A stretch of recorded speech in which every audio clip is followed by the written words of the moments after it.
بسم الله الرحمن الرحيم.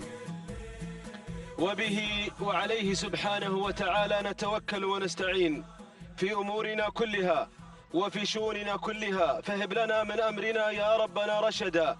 مشاهدينا الأعزاء أيها الحفل الكريم، السلام عليكم ورحمة الله تعالى وبركاته، وأسعد الله مساءكم بكل خير.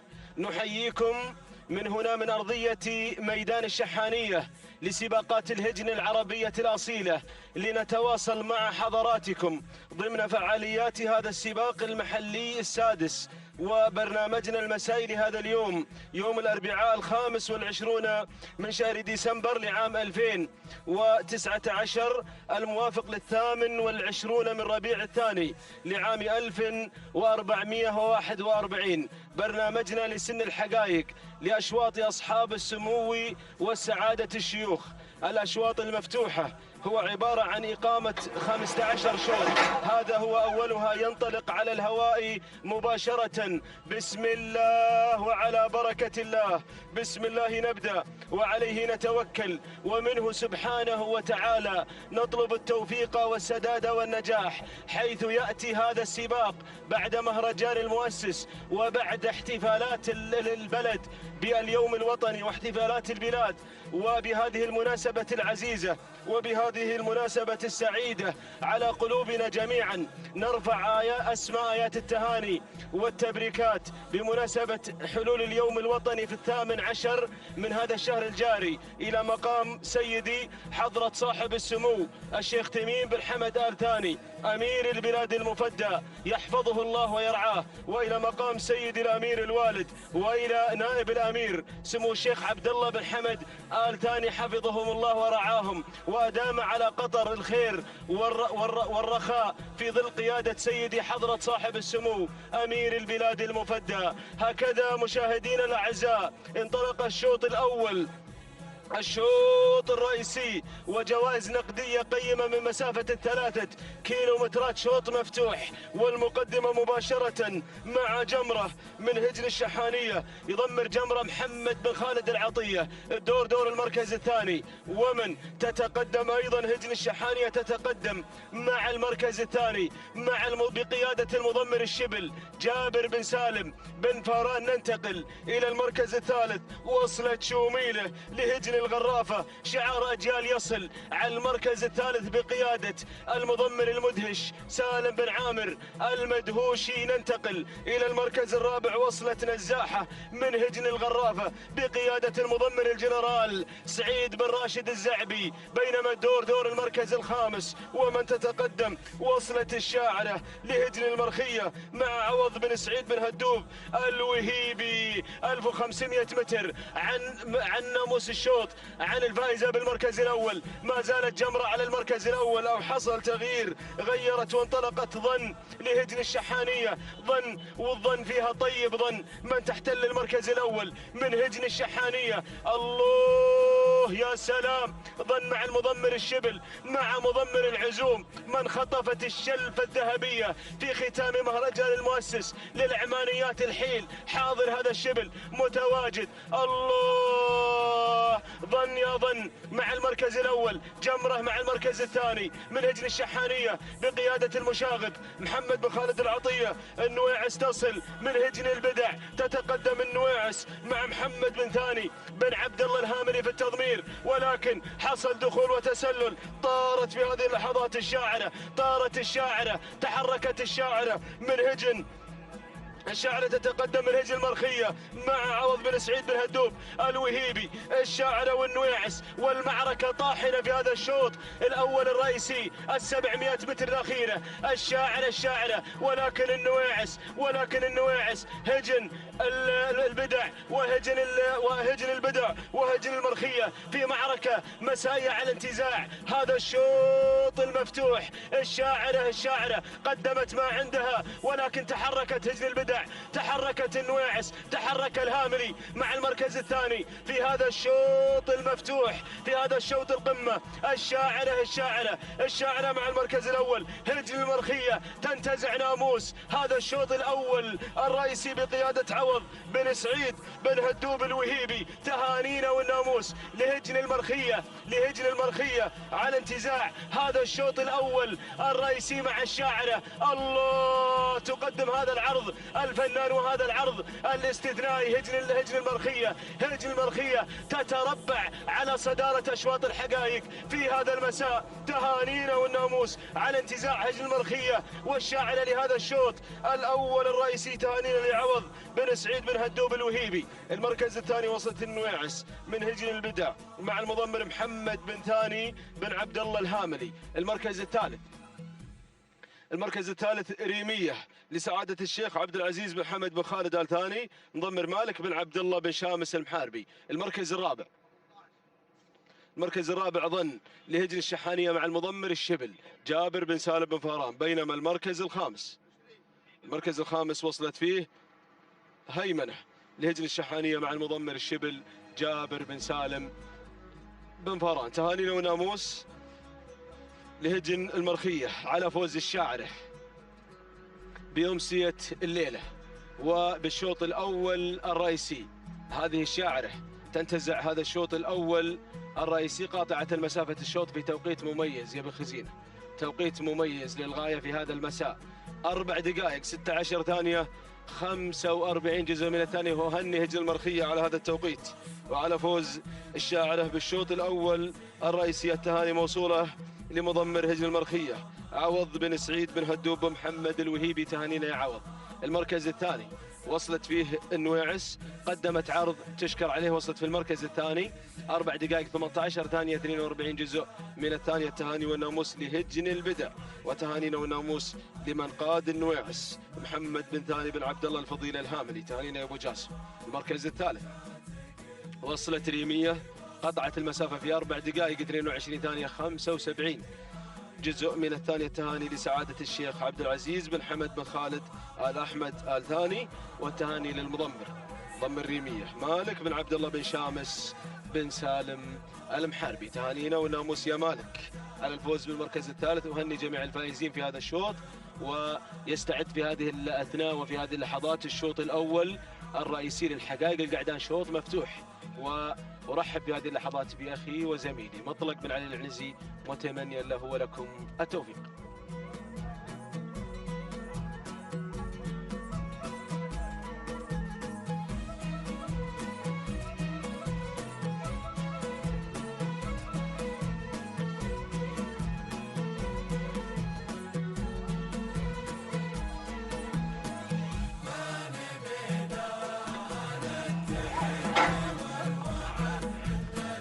بسم الله الرحمن الرحيم. شكرا زميلي محمد بن بريك المري. أيها الإخوة المتابعون مشاهدينا الكرام في كل مكان، أسعد الله مساءكم جميعا بكل خير. أحييكم في هذا اليوم الأربعاء 25 من ديسمبر 2019، حيث ننطلق اليوم وفي بداية هذه الأمسية مع سباقنا المحلي السادس ضمن هذا الموسم الموفق إن شاء الله. تابعنا قبل لحظات شوطنا الأول الرئيسي، وتابعنا الشوط الأول يخطف من الشاعرة بشعار هجن المرخية التي حصلت على ناموس الشوط الأول في هذه الأمسية الرئيسية. لينطلق على بركة الله شوط أول رئيسي خاص بالقعدان. طبعا أشواطنا المفتوحة الأولى في هذا المساء هي خاصة بهذه السبق وهذه الأصايل اللي تنطلق بهذه الشعارات. ننطلق مع شوطنا الأول الرئيسي الذي انطلق قبل لحظات، شوط خاص بالقعدان وشوط رئيسي مفتوح. نبدأ مع المركز الأول البارز على المركز الأول لسعادة الشيخ عبد العزيز بن حمد بن خالد بن أحمد آل ثاني بقيادة بن عمارة حمد بن طالب بن عمارة. هناك تغيير حصل من شعار هجن، شعار اللي تقدم هنا خنجر لسعادة الشيخ ناصر بن أحمد بن ناصر بن جاسم آل ثاني مع حمد بن عايض بن محمد بن عايض آل حنزاب. غير إلى مقدمة الشوط، انطلق في الصدارة، بينما المركز الثاني شعار من شعارات سعادة الشيخ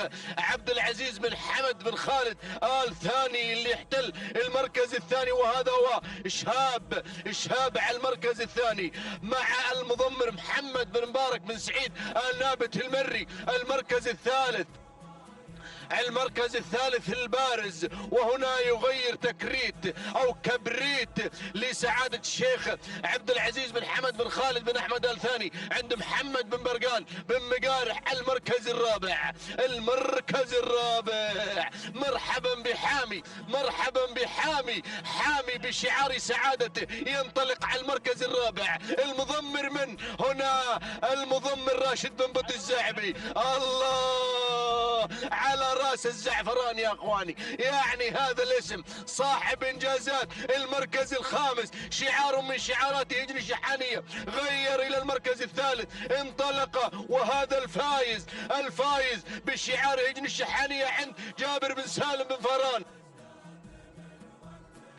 أعود إلى المركز الأول، إلى أين؟ إلى حامي هذا الشوط، حامي بشعار سعادة الشيخ عبد العزيز بن حمد بن خالد بن أحمد آل ثاني. المضمر الشرس راشد بن بط الزعبي، أحد المضمرين المميزين في هذا العالم الساحر، أحد الشباب المميزين. يقدم حامي الاسم الذهبي، الاسم الرئيسي، الاسم الفنان، المضمر الفنان راشد بن بط الزعبي يقود. يا سلام، ثقة راشد بن بط الزعبي خلت أعصاب بطانه حتى هذه اللحظة.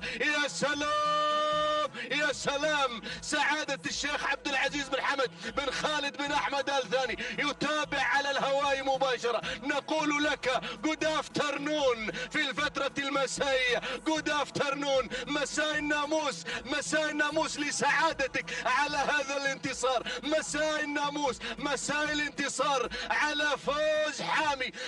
تهنئة خاصة للمضمر راشد بن بط الزعبي، المضمر شرس المضمرين، ولا ننسى محمد بن سالم. الله يا الجنوبي، هذا هو حامي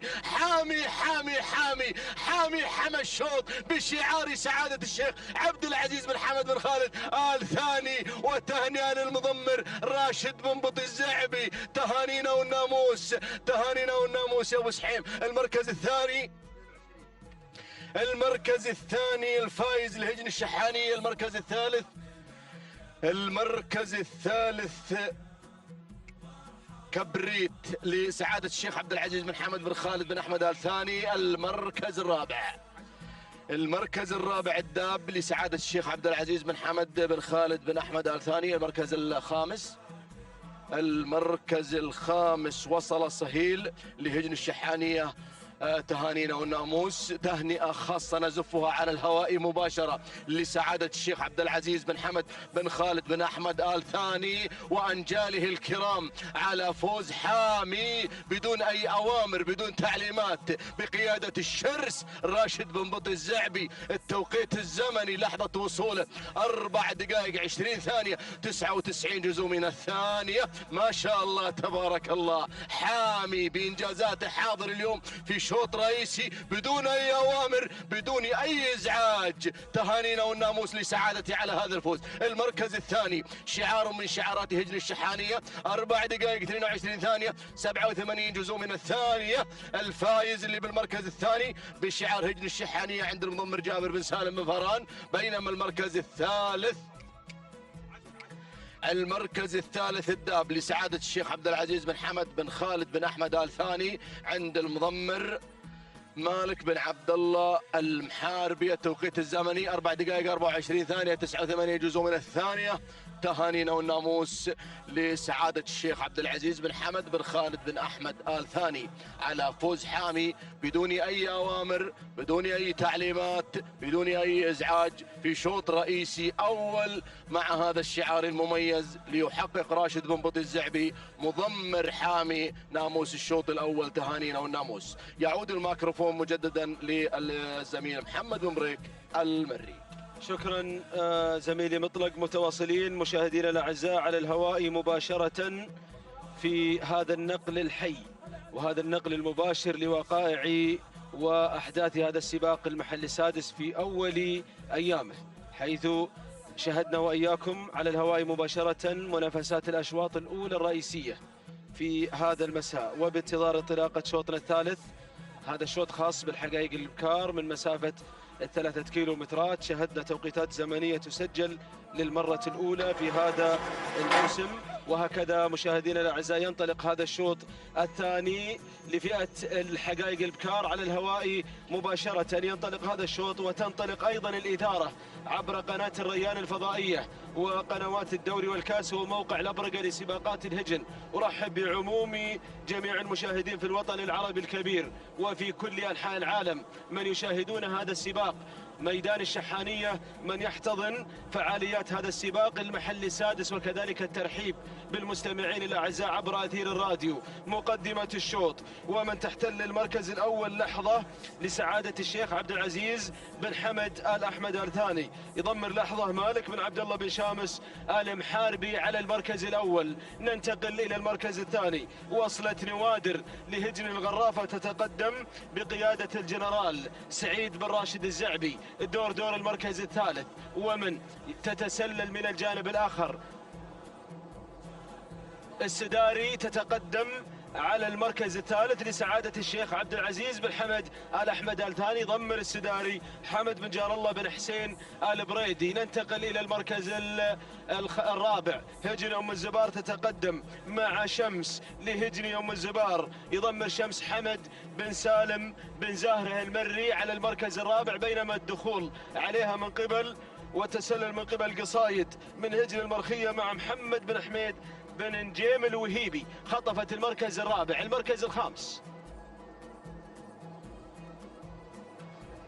المركز الخامس تتقدم في هذه اللحظات ارهوه لهجن الشحانية مع المضمر الشبل جابر بن سالم بن فران. عودتنا الى المركز الاول، عودتنا الى مقدمة الشوط، ومن تحتل المركز الاول السداري خطفت المقدمة، خطفت المركز الاول بشعار الجنوبي. من فاز معنا قبل قليل بالشوط الاول أو شعار حامي، من فاز معنا قبل قليل بالشوط الأول للقعدان. تنتصف المسافة يا مضمرين، وأرى سيل قادم من البكار، سيل هادر على أرضية الميدان. أرى التغييرات على صعيد المركز الخامس وما فوق، ولكن العودة إلى شعار هجن الشحانية. ارهوة خطفت المقدمة بكل اقتدار، بكل رهوة، ترهي رهوة في هذه اللحظات على المركز الأول مع هجن الشحانية بقيادة الشبل جابر بن سالم بن فران. يقدم رهوة. ارصد يا مخرجنا المركز الثاني. وصلت الجذوب لسعادة الشيخ عبد العزيز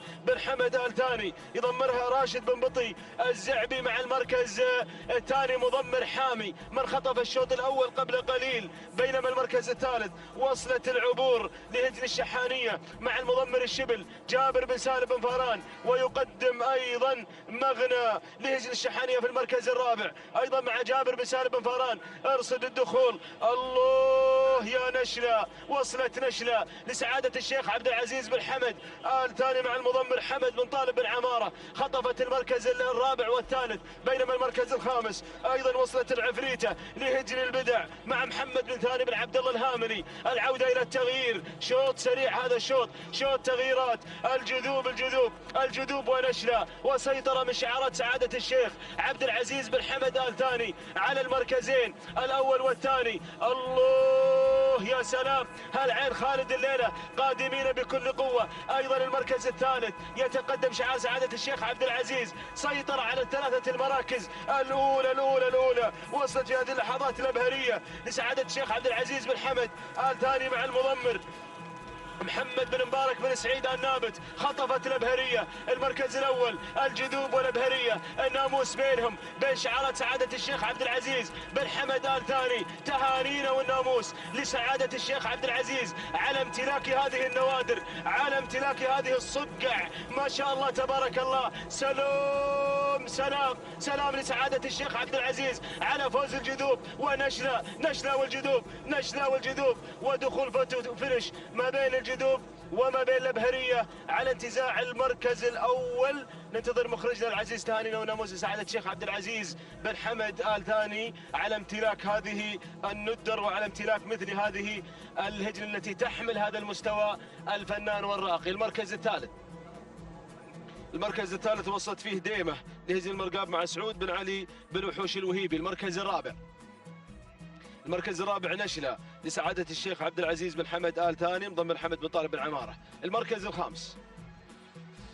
الخامس وصلت في المركز الخامس رهوة لهجن الشحانية مع جابر بن سالم بن فاران. إذن بانتظار التوقيت الزمني والمركز الأول والفائزة ما بين شعارات سعادة الشيخ عبد العزيز بن حمد آل ثاني. إذن الجذوب هي من فازت بالمركز الأول واستطاعت أن تنتزع ناموس الشوط الثاني للحقائق البكار. فتهانينا والناموس على فوز الجذوب لسعادة الشيخ عبد العزيز بن حمد آل أحمد آل ثاني، والتهاني لمضمر الجذوب راشد بن بطي الزعبي.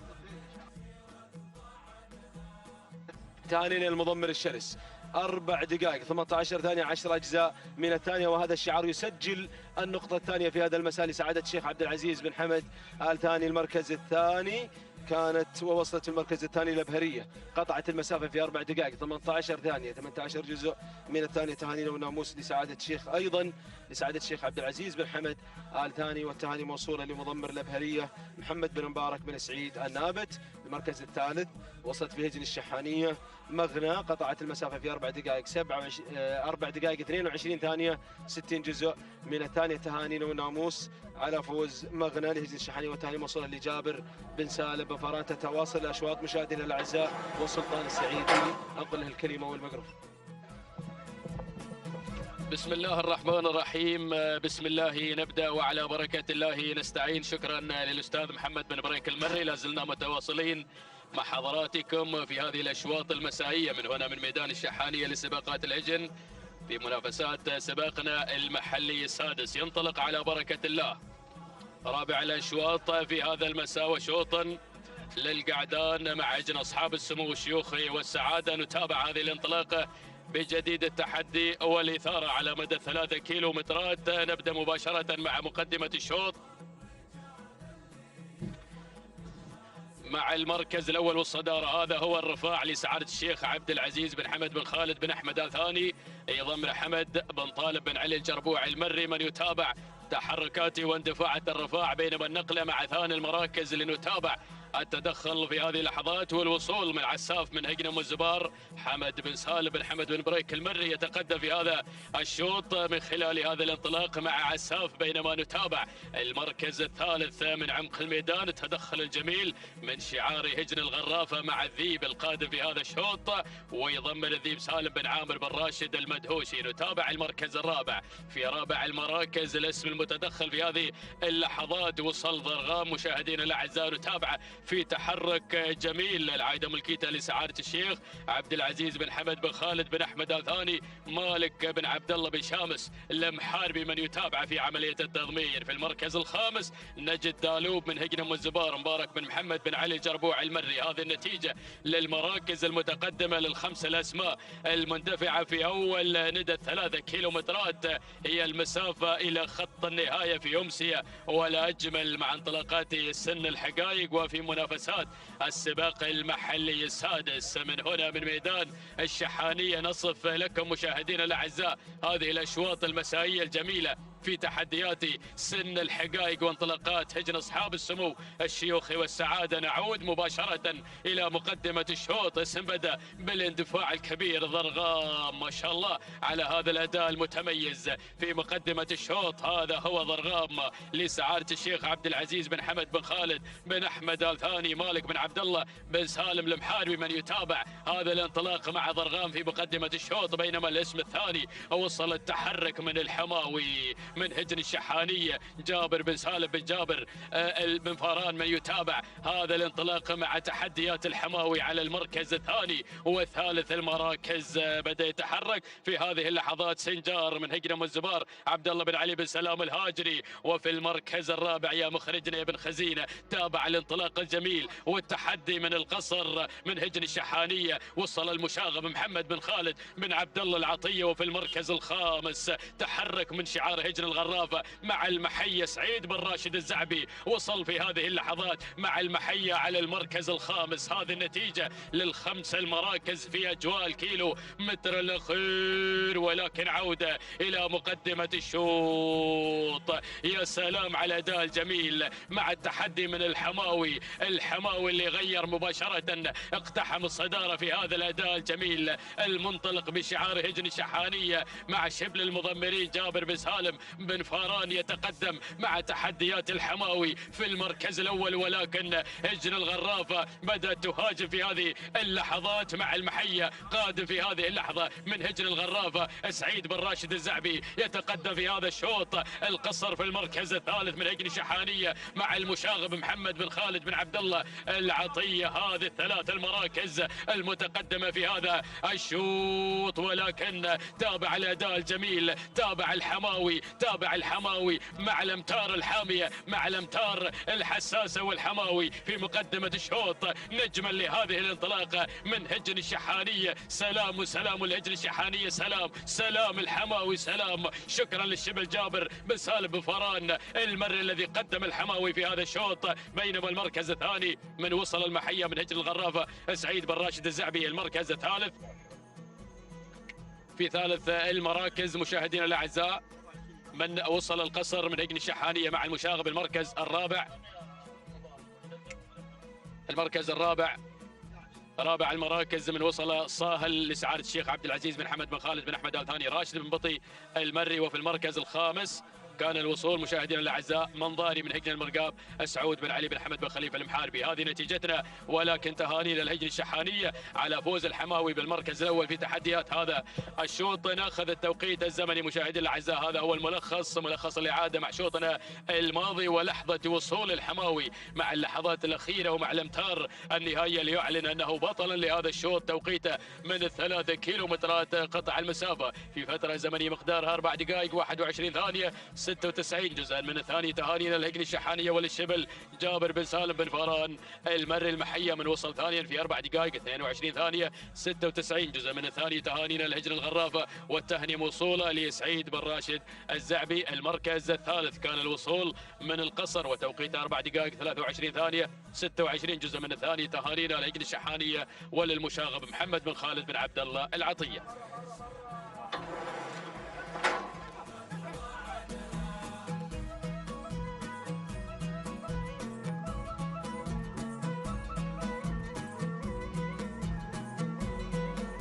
بسم الله الرحمن الرحيم. مشاهدينا ومتابعينا الكرام، اسعد الله مساكم بكل خير وبركة من هنا من ميدان التحدي، ميدان الشحانية لسباقات الهجن العربية الأصيلة، مع تواصل السباق المحلي السادس في أول أيامه وانطلاقات هذا اليوم الخاصة لسن الحقائق لشعارات أصحاب السمو الشيوخ والسعادة. ينطلق مشاهدينا الكرام على بركة الله الشوط الخامس، وهو شوط مخصص للإبكار، والمسافة هي 3 كيلومترات.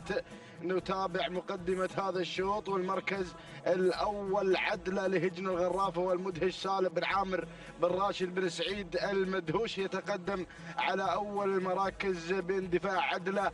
بينما المركز الثاني نتابع القادمة مشاهدينا الكرام من الجانب الآخر الوصول والانطلاق. مشاهدينا الكرام نتابع شعار سعادة الشيخ عبد العزيز بن حمد بن خالد بن أحمد آل ثاني مع الهذوب، ومتابعة المضمن راشد بن بطي بن محمد الحسنة المري يتواجد في المركز الثاني. بينما المركز الثالث نتابع المستشارة لهجن البدع بمتابعة محمد بن ثاني بن عبد الله الهاملي. بينما المركز الرابع نتابع الوصول في هذه اللحظات من قبل دوشة تتدخل وتنطلق في المركز الرابع لسعادة الشيخ عبد العزيز بن حمد بن خالد بن احمد آل ثاني ومالك بن عبد الله بن شامس المحاربي، ولكن الدخول المميز بهذه اللحظات من قبل ميضاح لهجن ام الزبار وحمد بن سالم بن حمد بن بريك المري، ولكن نتابع الدخول كذلك مشاهدي الاعزاء من قبل الرها لهجن الشحانيه بمتابعه المشاغب محمد بن خالد بن عبد الله العطيه. هذه الاسماء الاولى الخمسه المراكز الاولى مع انتصاف المسافه كيلو ونصف الكيلو عن الناموس والفوز، وعدله على البدايه، عدله تحمل الشعار الغرفاوي على مقدمه هذا الشوط لهجن الغرافة وسالم بن عامر بن راشد بن سعيد المدهوشي، ولكن من الجانب الآخر المستشارة تحضر بشعار هجن البدع بمتابعة محمد بن ثاني بن عبد الله الهاملي على مستوى المركز الثاني. غيرت المستشارة بانطلاقها الكبير وبحضورها الجميل، بينما المركز الثالث هذه مشاهدي الأعزاء الهذوب لسعادة الشيخ عبد العزيز بن حمد بن خالد بن أحمد آل ثاني وراشد بن بطي بن محمد الحسن المري، ولكن نتابع الدخول المميز في هذه اللحظة من قبل القادمة نوف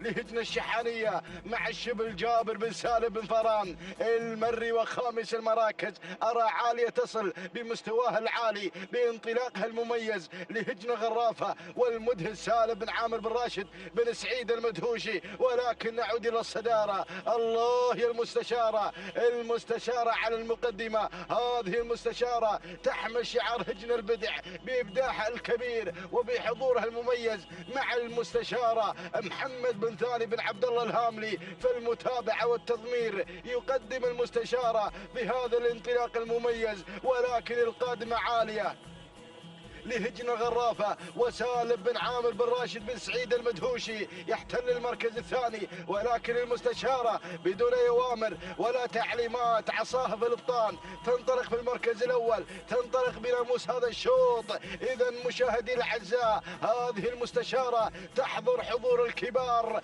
بشعار هجن البدع مشاهدي الأعزاء، تتواجد على الصدارة وتنطلق بالمركز الأول وبناموس هذا الشوط. تهاني للمضمر محمد بن ثاني بن عبد الله الهامري من قدم لنا المستشارة في هذا الشوط المميز بدون أوامر، بدون أي أوامر مشاهدي الأعزاء ولا منافس على الإطلاق. تهانينا وألف مبروك. المركز الثاني الهذوب لسعادة الشيخ عبد العزيز بن حمد بن خالد بن أحمد آل ثاني. المركز الثالث جاءت في مشاهدي الكرام عالية لهجن الغرافة، والمركز الرابع وصلت في مشاهدينا الكرام الرها لهجن الشحانية، وخامس المراكز كان الوصول من قبل دوشة لسعادة الشيخ عبد العزيز بن حمد بن خالد بن أحمد آل ثاني.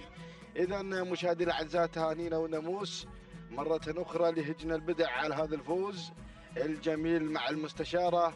هذه المستشارة كما نتابع عبر شاشة قناة الريان الفضائية محققة توقيت مميز من مسافة 3 كيلومترات.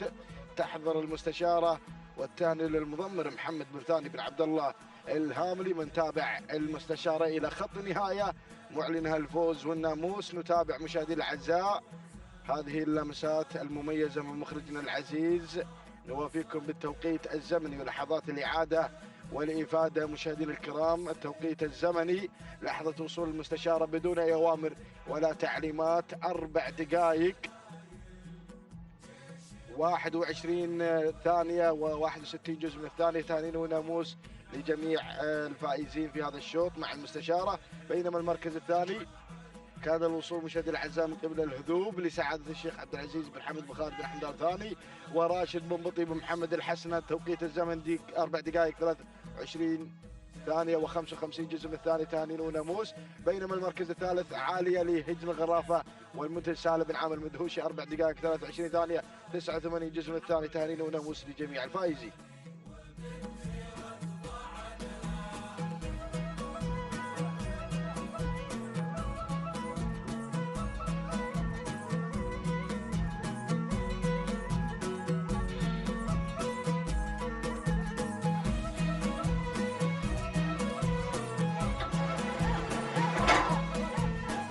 السلام عليكم ورحمة الله وبركاته. أيها الأخوة مشاهدينا ومتابعينا الكرام، انطلق الشوط السادس والشوط السادس المخصص للحقائق والمسافة 3 كيلومترات. نتابع وإياكم في هذه اللحظات الانطلاقة المسائية، نتابع هذه الحقائق هنا من المسافة 3 كيلومترات للأشواط المفتوحة. هنا نتابع وإياكم في هذه اللحظات المقدمة والصدارة مع نبراس على المقدمة على الصدارة هنا لسعادة الشيخ عبد العزيز بن حمد بن خالد بن أحمد آل ثاني، ويضم محمد بن برقان بن مقارح أيضا هنا في هذه اللحظات على مقدمة هذا الشوط، بينما النقلة على المركز الثاني راهي على المركز الثاني.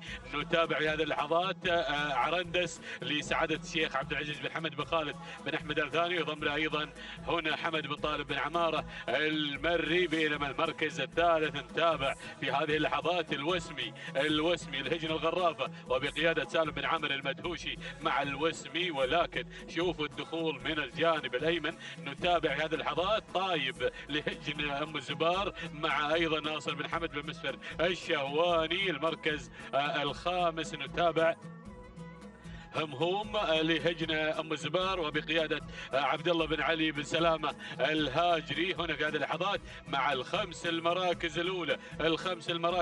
ايضا هناك حارث قادم في هذه اللحظات لسعاده الشيخ عبد العزيز بن حمد بن خالد بن احمد آل ثاني وبقياده مالك بن عبد الله بن شامس المحاربي. نعود الى المقدمه ونعود الى الصداره هنا في هذه اللحظات مع الاندفاع مع نبراس على المركز الاول، نبراس مع المقدمة في هذه اللحظات. نتابع لسعادة الشيخ عبد العزيز بن حمد بن خالد بن أحمد آل ثاني ويضم محمد بن برقان أيضا من يتابع نبراس اللي في المقدمة، بينما أرصد اللي قادم على المركز الثاني والوصول في هذه اللحظات. هناك الحدب قادم لسعادة الشيخ عبد العزيز بن حمد بن خالد بن أحمد آل ثاني، وأيضا يضم محمد بن مبارك بن سعيد النابت المري مع المركز أيضا الثاني في هذه اللحظات. نتابع المركز الثالث العرندس على المركز الثالث لسعادة الشيخ عبد العزيز بن حمد بن خالد بن أحمد آل ثاني ويضم حمد بن طالب بن عمارة المري. المركز الرابع نتابع حارث لسعادة الشيخ عبد العزيز بن حمد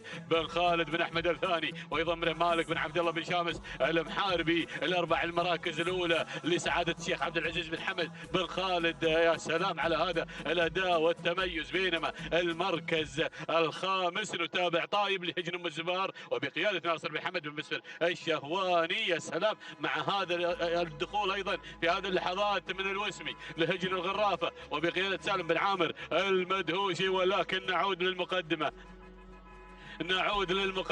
الله يا سلام يا الحدب اللي انطلق الله على هذا الاداء والتميز.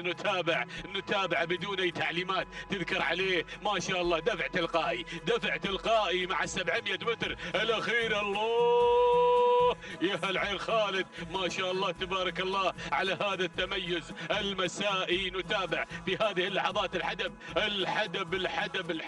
يا سلام يا سعادة الشيخ عبد العزيز بن حمد بن خالد بن أحمد آل ثاني ومضم محمد بن مبارك بن سعيد النابت المري على المركز الأول في هذه اللحظات بهذا الأداء والتقدم والانطلاق والاندفاع. ما شاء الله يا الحدب. بينما المركز الثاني هناك اللي هو نبراس، ولكن الحدب قفل الشوط. سلام هالعين خالد، سلام لداعمي هذا الشعار هنا في هذه اللحظات وايضا بدون تعليمات. يا سلام مسائي، سلام وتحيه واحترام لسعاده الشيخ على هذا الفوز المستحق وهذا الناموس. سلام يا عين خالد، سلام والنقطه الرابعه في هذا المساء. يا سلام، مشكور يا محمد بن سعيد النابت وشكرا يا ابو سحيب. يا سلام على هذا التحدي مع هذا الناموس. بينما المركز الثاني من وصلنا هنا نبراس لسعاده الشيخ عبد العزيز بن حمد بن خالد الثاني، وايضا المركز الثالث اللي وصلنا هنا في هذه اللحظه صوغان لهجن الشحانيه والشبل جابر بن سالم. المركز الرابع وصلنا مسيمير لهجن الشحانيه والمشاغ محمد بن خالد العطيه. المركز الخامس المركز الخامس وصل الوسمي لهجن الغرافة مع سالم بن عامر المدهوشي. شاهدنا هذا الشوط وشاهدنا هذا الأداء والتميز من الحدب. الحدب يا سلام يا الحدب. اندفاع تلقائي، عصاته مثبته في ابطانه، اداءه، تميزه، وسلاماتنا وتحياتنا واحترامنا لهذا الشعار. يا سلام على هذا الفوز، سلام يحق لكم ايضا تفتخرون يا جماهير الحدب. ما شاء الله تبارك الله. والتوقيت نشاهده في هذه اللحظات 4 دقائق 19 ثانية و69 جزء من الثانية. تهانينا ايضا لسعاده الشيخ عبد العزيز بن حمد بن خالد الثاني، والتهنئه موصوله لمضمر محمد بن مبارك بن سعيد النابت المري، وايضا تحيه لمسائيه لابو سحيم على هذا الناموس الغالي. بينما وصل على المركز الثاني نتابع هنا نبراس توقيته الزمني 4 دقائق 25 ثانيه 3 اجزاء من الثانيه. تهانينا لسعاده الشيخ عبد العزيز بن حمد بن خالد بن احمد الثاني، والتهنئه موصوله لمضمر ايضا محمد بن برقان بن مقالح المركز الثالث. من وصلنا في هذه اللحظات هناك اللي وصلنا صوغان توقيته 4 دقائق 25 ثانيه 61 جزء من الثانيه. تهانينا الهجنه الشحانيه، والتهنئه موصوله للشبل جابر بن سالم بن فاران المري.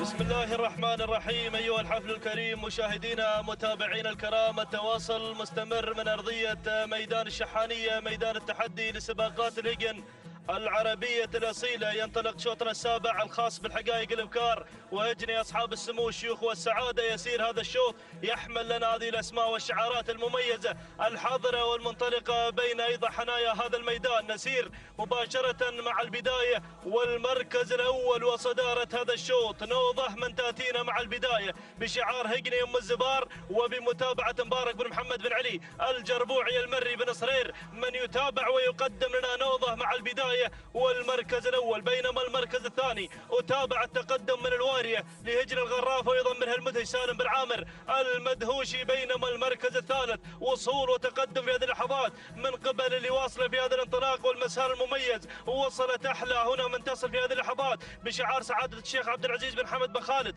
بن أحمد آل ثاني مالك بن عبد الله بن شامس المحاربي. من يتابع أيضا انطلاقة هذا الشعار. بينما أتابع المركز الرابع وصول وتقدم من شعار هجن الغرافة من خلال تواجد الظبي ويضمنها المدهش سالم بن عامر المدهوشي. بينما المركز الخامس من تتقدم في هذا المسار من ميمنة الميدان شعار هجن ام الزبار، يقدم لنا تحديات شراقة في هذا المسار، وبمتابعة بن زاهرة حمد بن سالم بن زاهرة المري مع المركز الخامس. هكذا هي الأسماء المتقدمة الأولى في هذا الانطلاق المميز والجميل والحاضرة بتحدياتها الرائعة والمميزة. ولكن عودة مع البداية، نعود مع المركز الأول وصدارة هذا الشوط. نوضح مع البداية بشعار هجني أم الزبار. من تقود الجموع هناك مع البداية من خلال تواجد هذا الاسم مع المركز الأول وصدارة هذا الشوط مبارك بن محمد بن علي الجربوعي المري. من يقدم لنا نوضة مع البداية. بينما أتابع المركز الثاني وصول من الوارية هجن الغرافة مع المدهش سالم بن عامر المدهوشي. بينما المركز الثالث تتقدم هنا في هذا المسار أحلى بشعار أيضا سعادة الشيخ حمد عبد العزيز بن حمد بن خالد بن أحمد آل ثاني مالك بن عبد الله بن شامس المحاربي. من يتابع أيضا انطلاقة هذا الشعار. بينما المركز الرابع وصول من هجن البدع. من تقدم لنا انطلاقة أيضا استشارة محمد بن ثاني بن عبد الله الهاملي. من يتابع هذا الشعار مع المركز الرابع. المركز الخامس وصول وتقدم في هذه اللحظات من قبل فن لسعادة الشيخ عبد العزيز بن حمد بن خالد بن أحمد آل ثاني راشد بن سعيد بن صالح الجربوعي المري. من يتابع هذا الشعار. هكذا هي الأسماء مشاهدينا متابعينا الأفاضل. ولكن عودة مع البداية، العودة مع المركز الأول. يا سلام، تابع اللي تسللت واللي انتقلت انتقال مباشرة نحو صدارة هذا الشوط. هناك مع البداية مع المركز الأول فن مع البداية بشعار سعادة الشيخ عبد العزيز بن حمد بن خالد بن أحمد آل ثاني راشد بن سعيد بن صالح الجربوعي بن عرج. من يتابع هذا الشعار. هناك مع البداية يبحث هذا الشعار عن النقطة الخامسة في هذا المساء. يتقدم في هذا الانطلاق المميز من خلال تواجد فن. ولكن الوصول تتقدم مشاهدينا الكرام من استشاره هجن البدع من تتقدم، وايضا يتابعها محمد بن ثاني بن عبد الله الهاملي، ولكن ارصد الوصول ووصل الشعار ندعم يقدم لنا انطلاقه مشاهدينا الكرام. هنا تصل الزرقاء هجن الشحانيه المشاغب محمد بن خالد العطيه يقدم لنا الزرقاء في هذا المسار، ووصلت ايضا هناك من الجانب الاخر تتقدم مشاهدينا الكرام مخيله هجن الشحانيه والشبل جابر بن سالم بن فاران المري، ولكن البدايه فن مع البدايه من تتقدم في هذا المسار المميز والجميل، شعار سعاده الشيخ عبد العزيز بن حمد بن خالد بن احمد ال ثاني بالعرج من يتابع فن مع البدايه مع المركز الاول، ولكن هجن الشحانيه تحاول مع المحاولات الاخيره، ولكن شعارها العين خالد يقدم لنا هذا الاسماء، يقدم لنا هذه النوعيات. والنقطه الخامسه سلام عين خالد، سلام لسعاده الشيخ عبد العزيز بن حمد بن خالد بن احمد ال ثاني، مشكور يا بالعرج على هذا الاداء المميز والجميل اللي تقدمه فن. سلام عين خالد، سلام على هذا الاداء المميز. والنقطه الخامسه لهذا الشعار تهانينا والناموس على هذا الفوز وهذا الانتصار. المركز الثاني وصلت الزرقاء مع المركز الثاني لهجن الشحانيه مع المشاغب محمد بن خالد العطيه المركز الثالث، وصلت هجن البدع مع استشاره مع المركز الثالث. المركز الرابع كان الوصول والقدوم من وهج لهجن الشحانيه مع الشبل جابر بن سالم فاران. المركز الخامس كان الوصول من مخيله لهجن الشحانيه ومتابعه الشبل. هكذا مشاهدينا الكرام متابعينا الافاضل تابعنا هذا الشوط، ولكن كان الحضور من شعارها العين خالد قدم لنا هذا الاسم وهذا الحضور المميز. والنقطة الخامسة لهذا الشعار حضرت فن لتكون بطلة هذا الشوط، وبمتابعة بالعرج الذي قدم لنا هذا الشعار وقدم لنا هذا الاسم تهانينا والناموس على هذا الفوز وهذا الانتصار. ها هي فن مشاهدينا الكرام تتابعونها هنا عبر قناة الريان الفضائية وباللقطات البطيئة. تهانينا والناموس على هذا الفوز وهذا الانتصار. توقيتها الزمني لحظة وصولها لخط النهاية في هذا الانطلاق المميز 4 دقائق 21 ثانية جزاء يتيما من الثانية. تهانينا والناموس لسعادة الشيخ عبد العزيز بن حمد بن خالد بن أحمد ال ثاني، والتهاني لراشد بن صالح ايضا بالعرج الذي قدم لنا هذا الاسم. المركز الثاني وصلت الزرقاء لهجن الشحانيه وتوقيتها الزمني 4 دقائق 21 ثانيه 57 جزء من الثانيه. تهانينا وناموس لهجن الشحانيه والتهاني للمشاغب محمد بن خالد العطيه. المركز الثالث وصلت استشاره لهجن البدع وتوقيتها الزمني 4 دقائق 22 ثانيه 21 جزء من الثانيه. تهانينا وناموس لهجن البدع والتهاني لمحمد بن ثاني بن عبد الله الهاملي.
السلام عليكم ورحمة الله وبركاته. أيها الأخوة مشاهدينا ومتابعينا الكرام، انطلق الشوط الثامن، نتابع وإياكم في هذه اللحظات.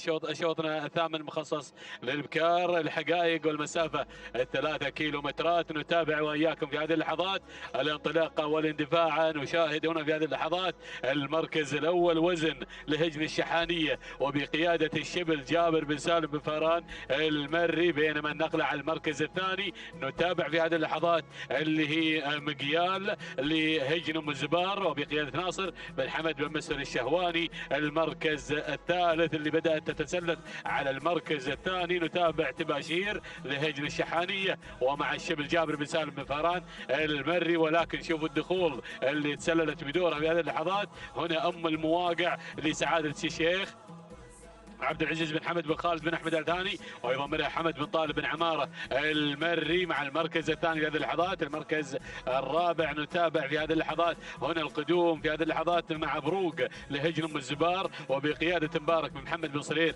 المري مع المركز الخامس او الرابع في هذه اللحظات مع المركز الرابع. بينما المركز الخامس نتابع هنا في هذه اللحظات اللي هي مقيال لهجن ام الزبار وبقياده ناصر بن حمد بن مسفر الشهواني. في هذه اللحظات نتابع وإياكم الخمس المراكز الأولى، الخمس المنطلقة المندفعة. في هذه اللحظات نتابع هنا التحدي ونعود إلى المقدمة مع وزن على المركز الأول في المقدمة. نتابع وزن المنطلقة المندفعة في هذه اللحظات بهذا الأداء والاندفاع مع وزن لهجن الشحانية وبقيادة الشبل جابر بن سالم بن فاران المري من يرافقها ويتابعها في هذه اللحظات. نتابع المركز الثاني أيضا نفس الشعار هنا بشعار هجن الشحانية ومع تباشير على المركز الثاني لهجن الشحانية والشبل جابر بن سالم بن فاران المري. بينما المركز الرابع أو ثالث من الجانب الأيمن في هذه اللحظات اللي قادمة هناك نتابعها ونتابع انطلاقتها أم المواقع لسعادة الشيخ عبد العزيز بن حمد بن خالد بن أحمد الثاني ويضمن حمد بن طالب بن عمارة المري. المركز أيضا الوصول هناك في هذه اللحظات المركز الرابع اللي واصله هناك شور لهجن الشحانية والشبل جابر بن سالم بن فاران المري من يتابعها. المركز الخامس نتابع شعار الشوط الماضي هناك غرابيل قادمة مع المركز الخامس لسعادة الشيخ عبد العزيز بن أحمد بن خالد بن أحمد الثاني ويضمنها راشد بن سعيد بن صالح بن العرج المري. يا سلام يا سلام الله على هذا الأداء والاندفاع والانطلاق. أيضا هناك اسم قادم أيضا علاهن قادم هناك مع ايضا المركز الخامس وصول. ولكن نعود الى المقدمه، نعود الى الصداره، الى وزن على المقدمه، وزن لهجن الشحانيه والشبل جابر بن سالم بن فاران من يتابعها عصاها راقده وامنه في ابطانها مع 700 متر الاخيره. ما شاء الله تبارك الله. يا سلام يا سلام يا سلام يا الشعار الادعم الله يا هجن الشحانيه يا سلام. بينما المركز الثاني تباشير لهجن الشحانية. المركز الثالث نتابع هناك القدوم أيضا من شبوب لسعادة الشيخ عبد العزيز بن حمد بن خالد بن أحمد الثاني ويضمنها راشد بن بطي الزعبي. يا سلام. ولكن نعود أيضا إلى المقدمة، إلى الصدارة، إلى وزن بدون أي تعليمات تذكر عليها. يا سلام يا وزن. وهذه تباشير على المركز الثاني. يا سلام لهجن الشحانية وبقيادة الشبل الثنتين تحت إدارة الشبل ما شاء الله تبارك الله مع هذا الأداء. ولكن وزن بدون تعليمات ما شاء الله تبارك الله على هذا الأداء والتميز المسائي. سلام هجن الشحانية وسلام يا الشبل على هذا الناموس وعلى هذا الفوز مع وزن. سلام والتحية والاحترام لهجن الشحانية. سلام أيضا هنا مع المركز الثاني تباشير لهجن الشحانية أيضا مع الشبل. بينما المركز الثالث وصلتنا شبوب لسعادة الشيخ عبد العزيز بن حمد بن خالد بن أحمد الثاني. المركز الرابع علاهن لسعادة الشيخ عبد العزيز بن حمد بن خالد بن أحمد الثاني ومع مضمرها مالك بن عبد الله بن شامس الحربي. المركز الخامس وصلتنا الشاهينية لهجن المرخية على المركز الخامس مع أيضا مضمرها محمد بن سليمان بن عبد الله النعيم. ايضا نشاهد وياكم في هذه اللحظات هذا الشوط، وشاهدنا وزن اللي ايضا قامت راس وانتهت راس. ما شاء الله ما شاء الله تبارك الله يا هجن الشحانيه على هذا الاداء والتميز. هنا نشاهدها وزن ايضا من اندفعت الدفع التلقائي، وكما تشاهدون امامكم عصاها ايضا مثبته. ما شاء الله تبارك الله على وزن وانطلاقها الى خط النهايه، معلنه الفوز والناموس والثقه التامه مع وزن 4 دقائق 21 ثانيه 67 جزء من الثانيه. وبنهنيك يا الشبل جابر بن سالم بن فران في التضمير، والتهنئه موصوله لهجن الشحانيه على هذا الناموس مع وزن في المركز الاول. المركز الثاني وصلت تباشير وتوقيتها الزمني 4 دقائق 22 ثانيه 72 جزء من الثانيه. تهانينا لهجن الشحانيه، والتهنئه ايضا لجابر بن سالم بن فران الشبل ايضا المركز الاول والثاني. بينما المركز الثالث وصلت شبوب توقيتها 4 دقائق 23 ثانيه 94 جزء من الثانيه. تهانينا وناموس لسعاده الشيخ عبد العزيز بن احمد بن خالد بن احمد ال ثاني، ويضمنها ايضا راشد بن بطي الزعبي. تهانينا وناموس لجميع الفائزين. بسم الله الرحمن الرحيم. أيها الإخوة المتابعون مشاهدينا الكرام في كل مكان، أسعد الله مساءكم جميعا بكل خير. مجددا أرحب بحضراتكم على الهواء مباشرة في هذه الانطلاقات المسائية وهجن أصحاب السمو الشيوخ والسعادة في أمسية الحقائق وبداية محلنا السادس ضمن هذه الانطلاقات المسائية الخاصة بهم. ننطلق على بركة الله متابعينا مشاهدينا الكرام في شوطنا الأول ضمن الأشواط الخاصة بالإنتاج. الشوط الرئيسي الخاص بالإنتاج انطلق واندفع بحفظ الله ورعايته، شوط خاص بالإبكار واندفاع مميزة من هذه الشعارات الكبيرة اللي تشارك في الشحانية ومتعة الحقائق ومتعة الأشواط الرئيسية ومتعة هذا السن، نجوم المستقبل. نبدأ مع هذا الشوط الرئيسي الأول، نبدأ مع صدارة ومقدمة الشوط. هذه مغثة اللي تحتل المركز الأول بشعار أم الزبار. على المركز الأول يقود مغثة المضمر هنا الوحش مبارك بن صرير المري، الذي قدم الأسماء العملاقة في مسيرة رياضية حافلة. وتابعنا هذا المضمر يقدم الأسماء العملاقة في سباق المؤسس الماضي، قدم الأسماء العملاقة في متابعا لهذا الشعار العملاق، وقدم أيضا في الأشواط الرئيسية المفتوحة وحقق الذهب مع هذا الشعار، شعار أم الزبار. يا سلام، انطلاقة أخرى من سيطرة اللي سيطرت على المركز الأول بشعارها وبشعار أم الزبار. المضمر فاران بن محمد بن قريع. المركز الثاني معاذير لهجن أم الزبار. المضمر هو ناصر بن حمد بن مسفر الشهواني. المركز الثالث مزون بشعار أم الزبار وبمتابعة مبارك بن صرير المري اللي يتابعها ويتابع مغثة. على المركز الرابع تدخل من الجانب الآخر على المركز الخامس، وهذه خطيرة، اسمها خطيرة وهي خطيرة على المركز الرابع إلى الثالث إلى الثاني، متدخلة بكل قوة لسعادة الشيخ عبد الرحمن بن جاسم بن عبد الرحمن بن سعود آل ثاني. هادي بن جار الله بن علي بن جار الله. المركز الرابع رقمها كم؟ 11، رقم 11. وهذه الحية لهجن أم الزبار عند ناصر بن حمد بن مسفر الشهواني. يتدخل بن صرير مقدما مزون بشعار أم الزبار بمتابعة مبارك بن صرير المري. المركز الخامس الشهواني معه معاذير بشعار أم الزبار على المركز الخامس. خلاص الموقع وين؟ عند لوحة 800 متر عن خط النهاية، عن الشوط الرئيسي الأول. الشوط الأول شوط الإنتاج. يا سلام، انطلقت هذه الأسماء، هذه السبق اللي اليوم تشارك يا سلام، شوفوا الحية، شوفوا الحية، وشوفوا مزون مع ام الزبار مع المضمر الوحش مبارك بن صرير المري. من الجانب الاخر الحية بشعار ام الزبار على المركز الاول، غيرت بشكلها الجميل، بشكلها بادائها. بن صرير يحاول مع المركز الثاني والقادمة خطيرة وسيطرة قادمة. يا سلام، سيطرة بشعار ام الزبار على المركز الرابع إلى الثالث إلى الثاني، ولكن الحية حي الحية بشعار ام الزبار مع ناصر بن حمد بن مسفر الشهواني على المركز الأول. تهانينا والناموس على فوز الحية بالمركز الأول وحصولها على ناموس هذا الشوط. المركز الثاني والثالث، المركز الثاني مزون، والسيطرة بالمركز الرابع بشعار ام الزبار عند المضمر الوحش مبارك بن صرير المري. المركز الرابع خطيرة لسعادة الشيخ عبد الرحمن بن جاسم من عبد الرحمن بن سعود الثاني عند المضمر هادي بن جار الله بن علي بن جار الله. المركز الخامس فرس لهجن ام الزبار عند المحنك عبد الله، او جواب لهجن ام الزبار عند المحنك عبد الله بن علي بن سلام الهاجري.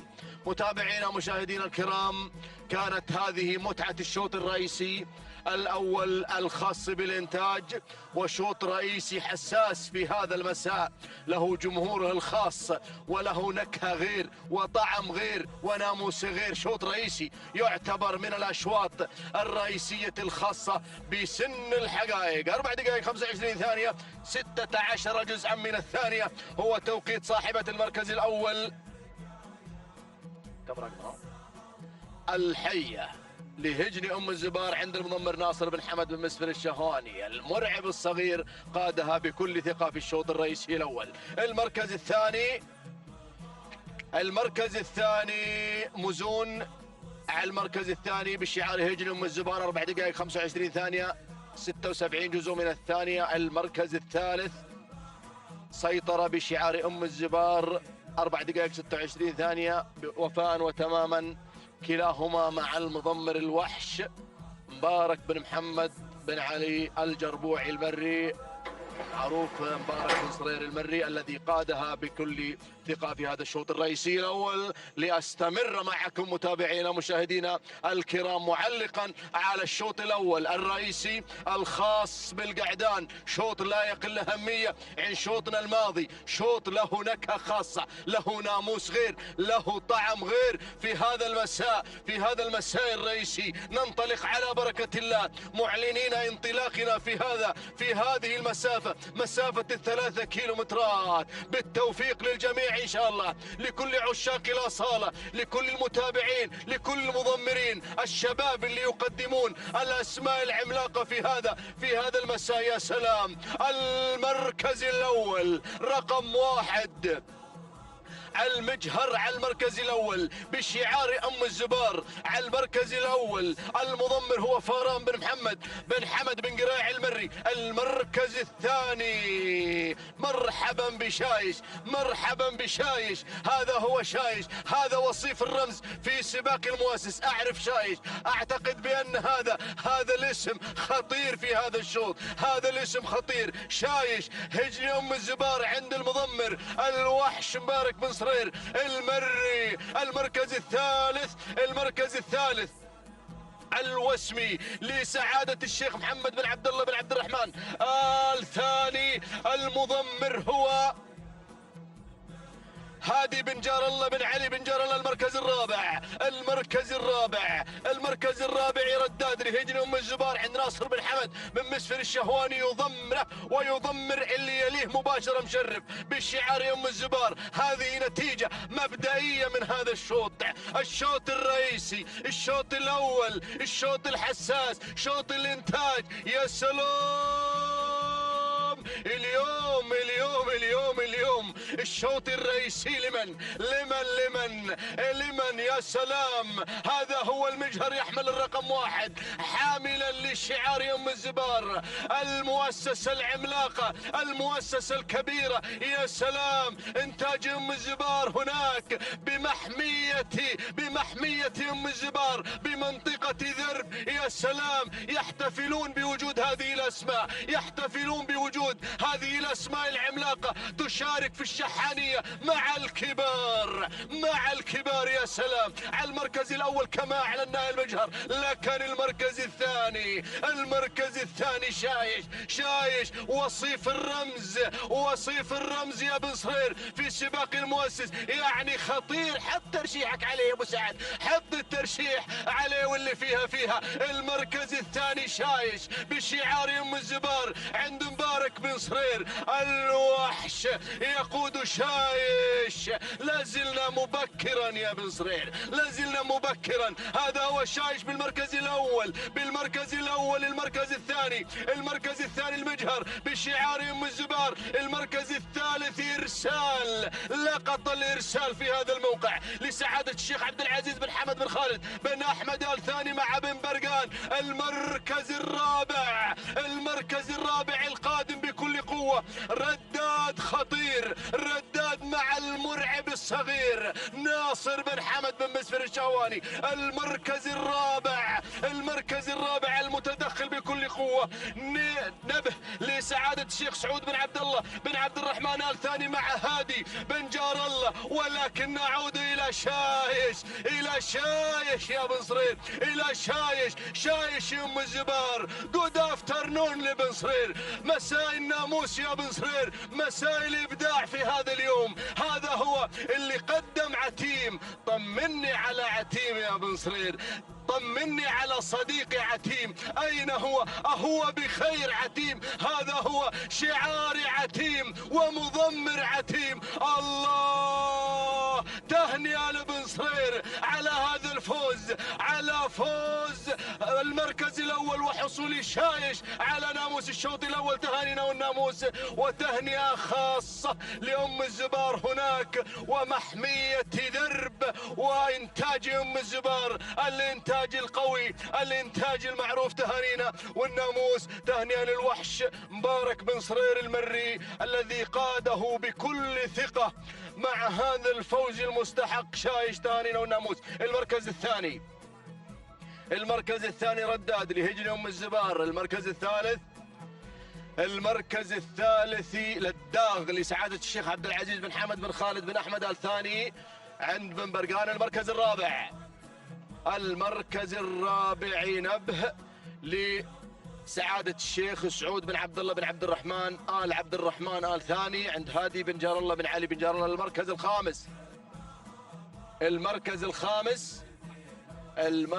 الخامس وصل بالمركز مملوك لسعادة الشيخ حمد بن علي بن عبد الله بن عبد الرحمن آل ثاني مع محمد بن حمود الوهيبي القائد لهذا الاسم. المركز الأول نعود إلى توقيت شايش اللي رشحته في هذا الشوط وحقق هذا الناموس. 4 دقائق 24 ثانية 61 جزء من الثانية. تهنئة لأم الزبار وتهنئة للوحش مبارك بن صهير المري الذي قاد هذا الاسم في هذا الشوط. تهانينا والناموس، وصيف الرمز في سباق المؤسس الماضي. تهانينا والناموس. المركز الثاني 4 دقائق 25 ثانية 83 جزء من الثانية. رداد لهجن أم الزبار مع ناصر بن حمد بن مسفر الشهواني. المركز الثالث إلى الداغ لسعادة الشيخ عبد العزيز بن حمد بن خالد بن أحمد آل ثاني مع محمد بن مخيت بن برقان. والتوقيت الزمني 4 دقائق 25 ثانية 97 جزء من الثانية. تهانينا والناموس للجميع.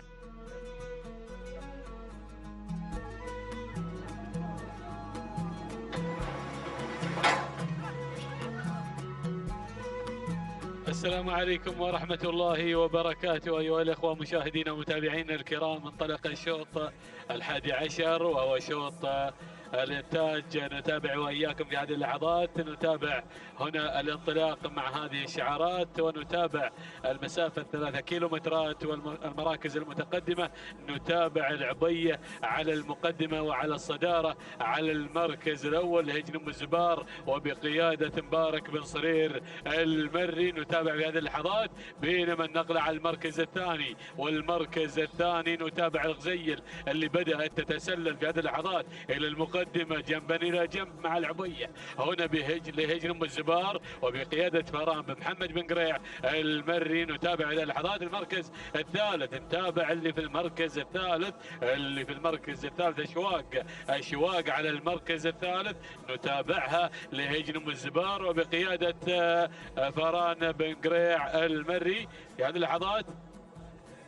او هنا مبارك بن صرير المري من يتابع اللي هي اشواق. بينما المركز الرابع نتابع في هذه اللحظات الوصول من تصميم لهجن ام الزبار وبقياده ناصر بن حمد بن مسفر الشهواني مع المركز الرابع. المركز الخامس نتابع صاحبه المركز الخامس القادمه في هذه اللحظات والوصول من مهمه لسعاده الشيخ عبد العزيز بن حمد بن خالد بن احمد الثاني ويضمرها ايضا محمد بن بخيت بن برقان بن مقارح على المركز الخامس. هذه النتيجة للخمس المراكز الأولى، الخمس المراكز المنطلقة المندفعة. ونعود مباشرة إلى المركز الأول إلى المقدمة دائما وأبدا. نتابع هنا التحدي والتنافس الشيق مع العبية على المركز الأول وعلى الصدارة هنا في هذه اللحظات منطلقة ومندفعة لهجن ام الزبار وبقيادة مبارك بن صرير المري. بينما أرى المركز الثاني في هذه اللحظات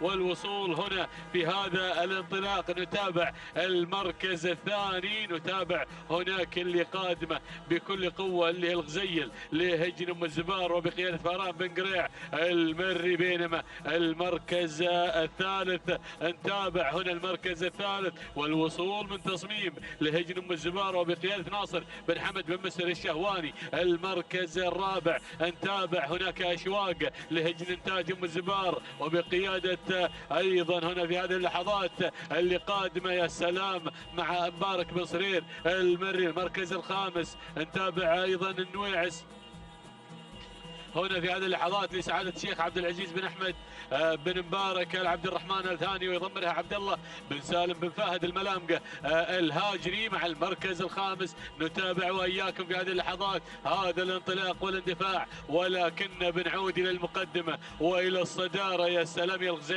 الغزيل مع 800 متر الأخيرة لهجن ام الزبار وبقيادة فران بن محمد بن قريع المري. يا سلام مع المركز الأول مع المقدمة. بينما المركز الثاني نتابع اشواق لهجن ام الزبار وبقياده مبارك بن محمد بن صرير المري. والمركز الثالث هناك اللي تصميم لهجن ام الزبار ومع ناصر بن حمد بن مسفر الشهواني. يا سلام. ولكن المركز الرابع هناك هذه اللحظات النويعس لسعاده الشيخ جاسم بن احمد بن مبارك العبد الرحمن الثاني ومضمرها عبد الله بن سالم بن فهد الملامقه الهاجري. ولكن نعود الى المقدمه دائما وابدا. الله عليها الرقم واحد وتحمل الفوز بالرقم واحد. يا سلام وهي الرقم واحد فعلا يا سلام يا الغزيل لهجن ام الزبار. سلام وتحيه واحترام وبنهنيك يا بن قريع، بنهنيك يا فران يا بن محمد على هذا الاداء وهذا الوصول المستحق مع الغزيل الى خط النهايه معلنه الفوز والناموس. سلام سلام سلام وتحيه واحترام مع الغزيل لهجن ام الزبار وايضا لمضمرها فران بن محمد بن حمد بن قريع. تهانينا على هذا الفوز وسعة وصولها الى خط النهايه. بينما المركز الثاني وصلت اشواق لهجن ام الزبار وبقياده مبارك بن صرير. المركز الثالث اللي هي تصميم لهجن ام الزبار مع ناصر بن حمد بن مسفر الشهواني. المركز الرابع اللي وصلتنا رسلان لهجن الغرافه وبقياده سعيد بن راشد الزعبي. المركز الخامس المركز الخامس مناورة لهجن المرخية وبقيادة عوض بن سعيد بن هدو بن وهيبي. شاهدنا هذا الشوط وشاهدنا الغزيل اللي أيضا قدمت العرض الممتاز بأدائها وتميزها وساعة انطلاقها أمام خط النهاية معلنة الفوز والناموس. هنا نتابعها أيضا الغزيل تشاهدونها أمامكم وهي تصل بكل سلام وأمان بأداء وتميز وانطلاق واندفاع مع الغزيل. نتابعها هنا بتوقيتها الزمني إلى خط النهاية وبنسلم إلى إنتاج أم الزبار على هذا الفوز. هنا أيضا تحمل الرقم 1 وهي الرقم 1. 4 دقائق 24 ثانية 72 جزء من الثانية. تهانينا لهجن أم الزبار وبنهنيك يا فاران يا بن محمد بن قريع. المركز الثاني من وصلتنا اللي هي أشواق توقيتها 4 دقائق 25 ثانية 99 جزء من الثانية. تهانينا لهجن أم الزبار والثانية وصول المبارك بن صرير المري. المركز الثالث وصل التصميم توقيتها 4 دقائق 26 ثانية 67 جزء من الثانية. تهانينا لهجن أم الزبار والتهنئة أيضا موصولة لناصر بن حمد بن مسفر الشهوان.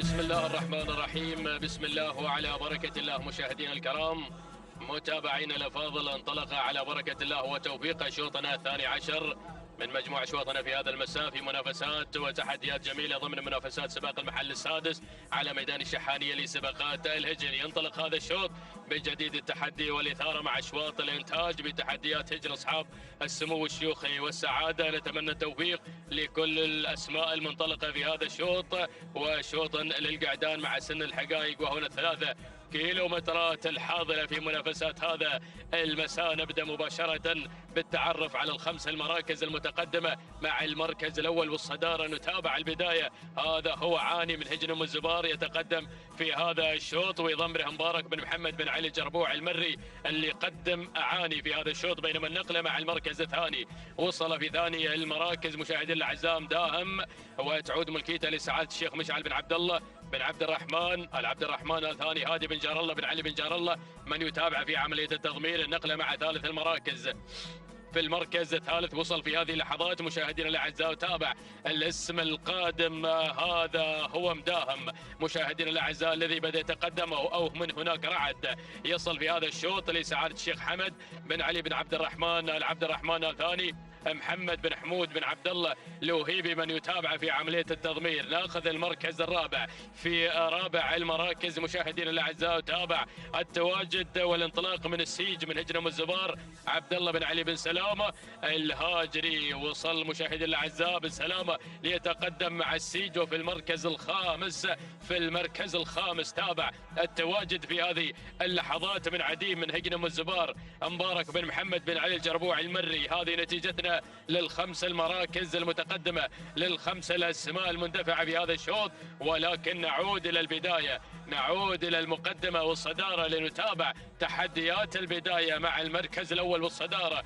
هذا هو عاني في هذا الشوط، يبغى الناموس، عاني في هذه الانطلاقة مشاهدينا الأعزاء من هجن أم الزبار مبارك بن محمد بن علي الجربوع المري من يتابع هذا الاسم ويقدم عاني في هذا الشوط. ولكن من ميمنة الميدان تابع التواجد والانطلاق، تابع التحدي الجميل والاندفاع في هذه اللحظات من زاجل. يصل زاجل في أول إذاعة لسعادة الشيخ عبد العزيز بن حمد بن خالد بن أحمد الثاني متعب بن عبد الله بن راشد الفهيدان من يتواصل مع زاجل، من يقدم زاجل في المركز الثاني. وفي ثالث المراكز تابع الانطلاق والتحدي الجميل أيضا والتواجد مشاهدينا من مداهم لسعادة الشيخ مشعل بن عبد الله بن عبد الرحمن الثاني هادي بن جار الله بن علي بن جار الله. وفي المركز رابع المراكز نتابع التواجد والانطلاق من لوسيل من هجن أم الزبار ناصر بن حمد بن مسفر الشهواني. والمركز الخامس مستحيل لسعادة الشيخ مشعل بن عبد الله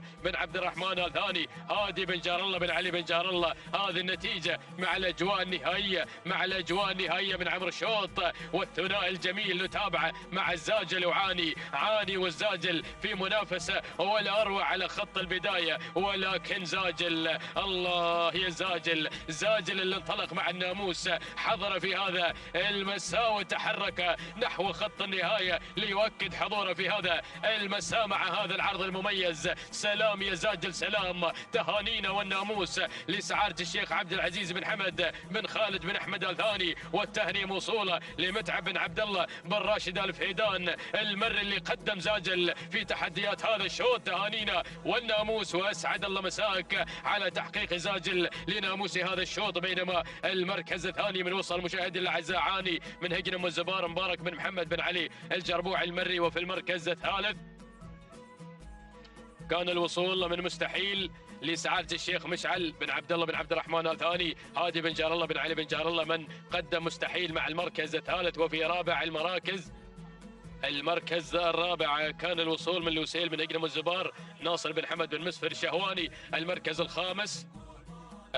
الخامس كان من نصيب مداهم لسعادة الشيخ مشعل بن عبد الله بن عبد الرحمن الثاني، وهادي بن جار الله بن علي بن جار الله من قدم مداهم مع المركز الخامس. هذه النتيجة عودة مع ملخصنا في شوطنا الماضي وبمتابعة مخرجنا اللي تابع هنا هذا الانطلاق الجميل، هذه اللحظات مشاهدينا الاعزاء النهائية، ومع زاجل وتحديات زاجل صاحب ناموس شوطنا الماضي. توقيته من 3 كيلومتر 4 دقائق 20 ثانية 71 جزء من الثانية. تهانينا لسعادة الشيخ عبد العزيز بن حمد بن خالد بن أحمد الثاني، والتهنئة لمتعب بن عبد الله بن راشد الفهيدان المري على فوز زاجل بالمركز الأول. المركز الثاني من وصل مشاهدينا الأعزاء عاني وتوقيته 4 دقائق 23 ثانية 43 جزء من الثانية. تهانينا والناموس لهجن الزبار والمبارك بن محمد بن علي الجربوع المري. المركز الثالث كان من نصيب مستحيل وتوقيته 4 دقائق 23 ثانية 61 جزء من الثانية. تهانينا لسعادة الشيخ مشعل بن عبد الله بن عبد الرحمن الثاني، والتهنئة موصولة لهادي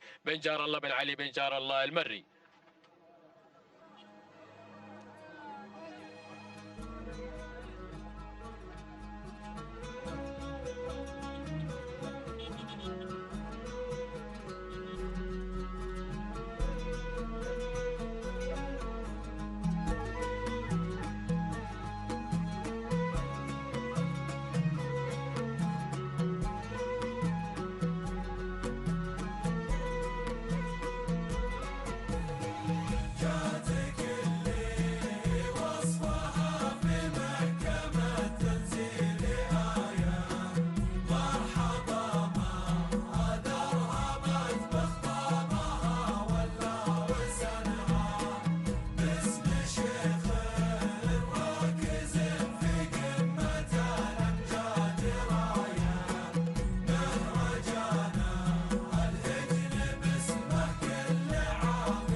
مشاهدينا متابعينا الكرام، هكذا التواصل مستمر من أرضية ميدان الشحانية، ميدان التحدي لسباقات الهجن العربية الأصيلة في هذه الأمسية التراثية الجميلة في أول أيام السباق المحلي السادس. يسير مشاهدينا الكرام هذا الشوط، شوطنا الثالث عشر الذي يحمل الانطلاقات الحقائق الابكار وهذه الشعارات المميزة. مباشرة نسير مع البداية وصدارة هذا الشوط. أول الأسماء الحاضرة والمنطلقة في هذا المسار المميز من تأتينا هناك مع البداية الريم مع صدارة هذا الشوط. من تتقدم الجموع بشعار هجني أم الزبار بمتابعة مبارك بن محمد بن علي الجربوعي المري بن صرير من يقدم لنا الريم بتحدياتها المميزة. بينما يتابع المركز الثاني قدوم ووصول في هذه اللحظات من قبل اللي واصله الشامخة لسعادة الشيخ مشعل بن عبد الله بن عبد الرحمن آل عبد الرحمن الثاني. هادي بن جار الله بن علي بن جار الله المري من يقدمها في هذا المسار المميز، ولكن يتابع الوصول والتقدم في هذا المسار. وصلت بها لهجني ام الزبار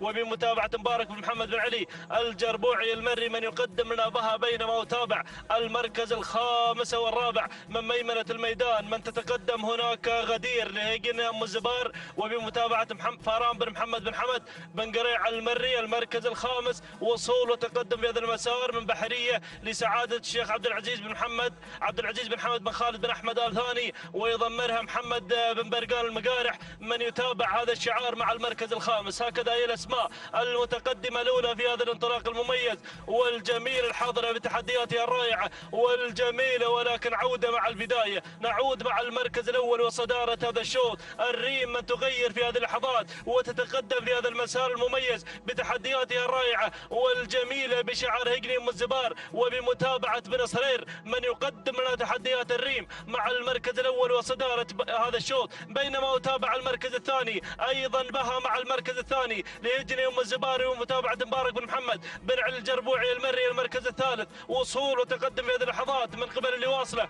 مع المركز الثالث الشامخه لسعاده الشيخ مشعل بن عبد الله بن عبد الرحمن ال عبد الرحمن ال ثاني. هادي بن جار الله بن علي بن جار الله من يتابع ايضا انطلاقه الشامخه. المركز الرابع وصول وتقدم في هذه اللحظات من غدير لهجني ام الزبار وبمتابعه فاران بن محمد بن حمد بن قريع المري. وخامس المراكز الوصول من قبل اللي واصله في هذا المسار وصلت الجساسيه لهجني ام الزبار ومتابعه ناصر بن حمد بن مسفر الشهواني من تصل مع المركز الرابع في هذا المسار. الله يا هذه الاسماء الحاضره في هذا الانطلاق الرائع والجميل. ولكن العوده مع البدايه، العوده مع الصداره.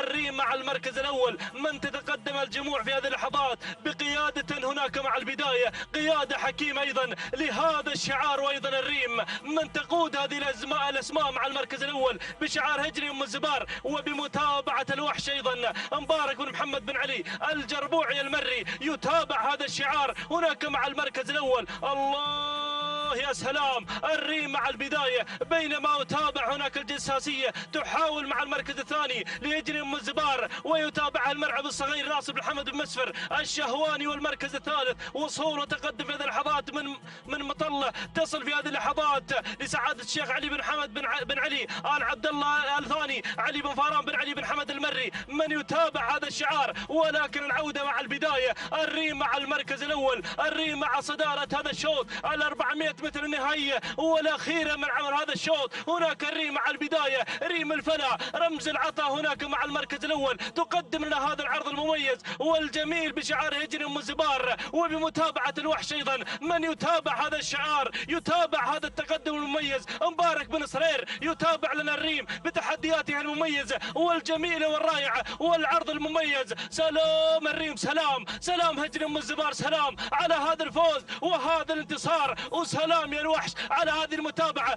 المميزه التي تتابع هناك الريم. مبارك بن محمد بن علي الجربوعي المري تهانينا والناموس على هذا الفوز وهذا الانتصار. المركز الثاني وصلت مع المركز الثاني مشاهدينا الكرام الجساسيه لهجري ام الزبار ومتابعه ناصر بن حمد بن مسفر الشهواني. المركز الثالث وصلت مع المركز الثالث مطله لسعاده الشيخ علي بن حمد بن علي ال عبد الله الثاني ومتابعه علي بن فاران بن علي بن حمد المري. المركز الرابع وصلت بحريه لسعاده الشيخ عبد العزيز بن حمد بن خالد بن احمد ال ثاني محمد بن برقان المقارح. المركز الخامس وصلت مع المركز الخامس نشابيه بشعار سعاده الشيخ عبد الله بن علي بن عبد الله عبد الرحمن الثاني محمد بن حمود بن محمد بن عبد الله الوهيبي من يتابع. هكذا مشاهدينا الكرام تابعنا هذا الشوط، ولكن حذرت الريم بحضور الكبار لتكون بطله هذا الشوط ايضا في هذا المسار المميز بشعار هجري ام الزبار. تهانينا والناموس على هذا الفوز. 4 دقائق 25 ثانيه 11 جزء من الثاني. تهانينا والناموس لهجري ام الزبار والتهاني للوحش مبارك بن صرير من قدم لنا ايضا الريم في هذا الشوط. بينما المركز الثاني وصلت مشاهدينا الكرام مع المركز الثاني القساسيه بشعار هجري ام الزبار ومتابعه ناصر بن حمد بن مسفر الشهواني. 4 دقائق 29 ثانيه 7 اجزاء من الثاني. تهانينا والناموس. المركز الثالث وصلت مطله بشعار سعاده الشيخ علي بن حمد بن علي ال عبد الله الثاني وايضا توقيتها الزمني 4 دقائق 30 ثانيه 15 جزء من الثانيه. تهانينا والناموس مشاهدينا الكرام لعلي بن فاران بن علي بن حمد المري. هكذا مشاهدينا الكرام تهاني والناموس لجميع الفائزين.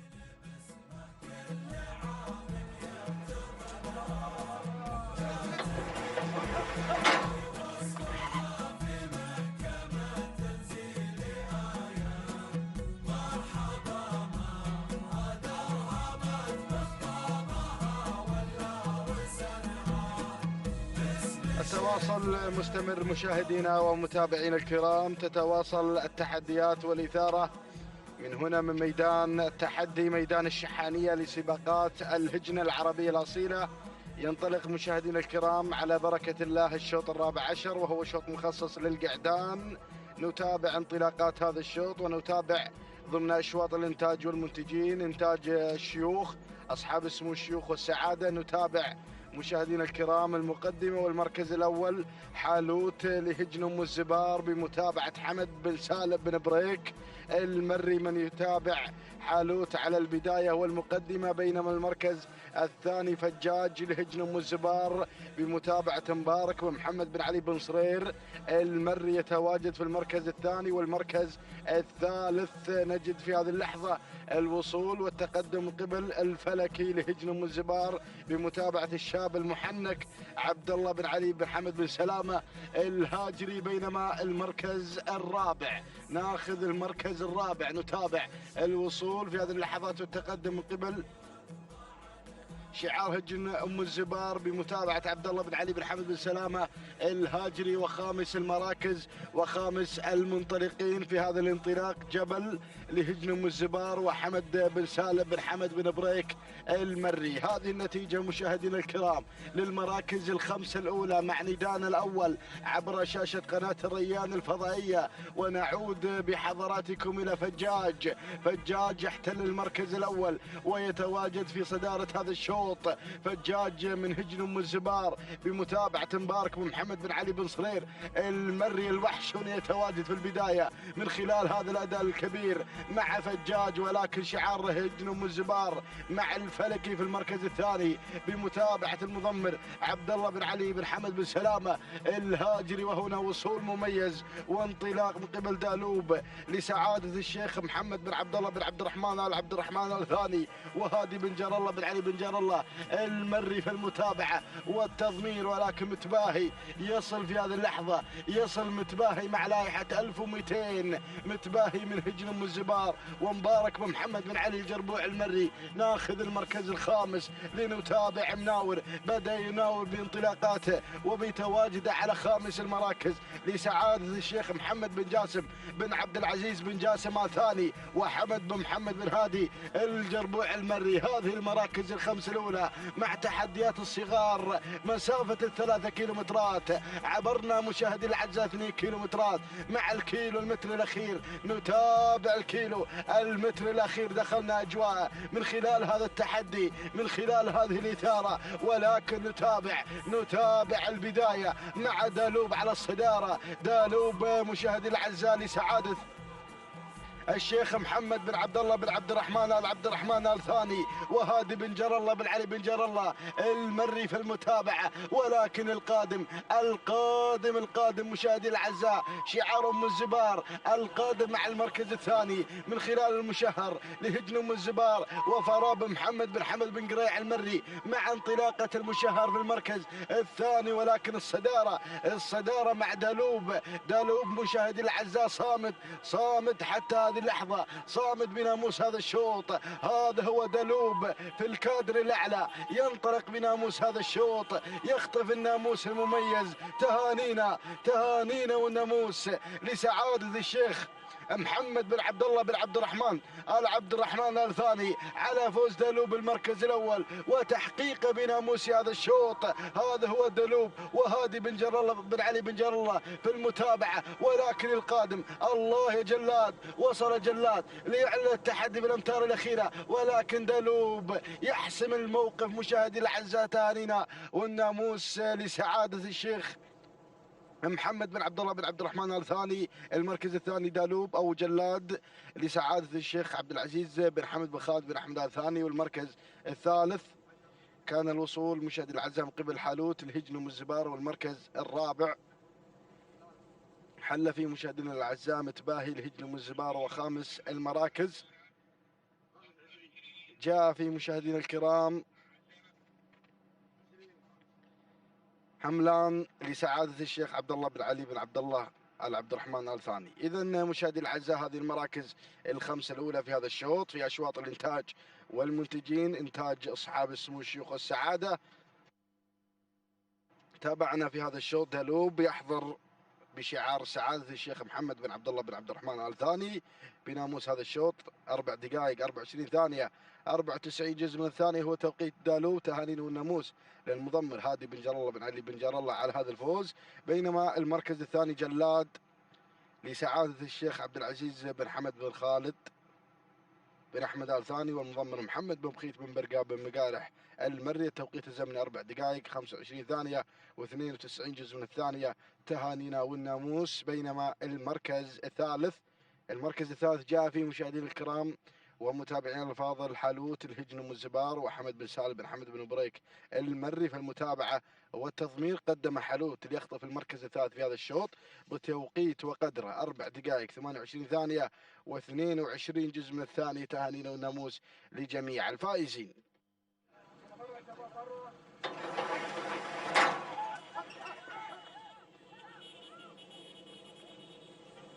إذا مشاهدي الأعزاء تتواصل الانطلاقات مع شوط الختام وختامها مسك بإذن الله تعالى في هذه الأمسية الرائعة من أمسية ميدان التحدي ميدان الشحانية لسباقات الهجنة العربية الأصيلة. ينطلق على البركة الشوط الختام وهو الشوط 15 المخصص للابكار الحقائق. نتابع المركز الأول عالية لهجن والزبار على أول المراكز بتواجد المضمر مبارك محمد بن علي بن صرير المري يتواجد في المركز الأول من خلال اندفاع عالية. والمركز الثاني القادمة وسام لهجن والزبار وحمد بن سالم بن حمد بن بريك المري يقدم وسام على مستوى المركز الثاني وثالث المراكز.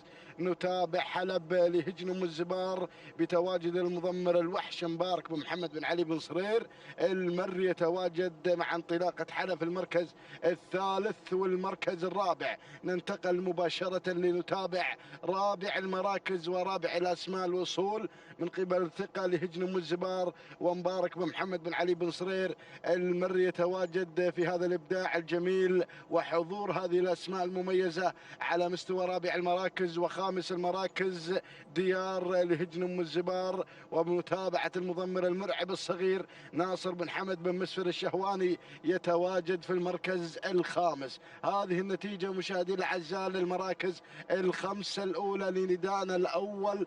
ونتحول مباشرة مع شوط الختام. شوط الختام نتابع الأسماء المميزة أسماء لها ثقلها ووزنها بهذا العالم الساحر. نتابع عالية على أول المراكز عالية تقود الأسماء وتنطلق بالمركز الأول لهجن والزبار ومبارك بن محمد بن علي بن صرير المري من يتابع عالية على البداية. والمركز الثاني حلب أيضا تواجد المضمر الوحش مبارك بن محمد بن علي بن صرير المري بشعار هجن والزبار على المركز الثاني. والمركز الثالث ثقة لهجن والزبار بمتابعة مبارك بن محمد بن علي بن صرير المري يقدم لنا 3 أسماء في المركز الأول والثاني والثالث. بينما المركز رابع التحديات وسام لهجن والزبار وحمد بن سالم بن حمد بن بريك المري. بينما المركز الخامس القادمة ديار لهجن والزبار بمتابعة المرعب الصغير ناصر بن حمد بن مسفر الشهواني. ولكن الدخول في هذه اللحظة من قبل معذورة لهجن والزبار وفراء بن محمد بن حمد بن قريع المري. هكذا هي النتيجة للمراكز الخمس الأولى مع الكيلو المتر الأخير مع ناموس الختام. هنا مشاهدي الأعزاء نتابع في هذه الأمسية الجميلة والرائعة نتابع شعارات هجن والزبار المحتكرة للمراكز الخمس الأولى باختلاف المضمرين. الوحش تواجد في المركز الأول والثاني مشاهدي الأعزاء وكذلك في المركز الثالث.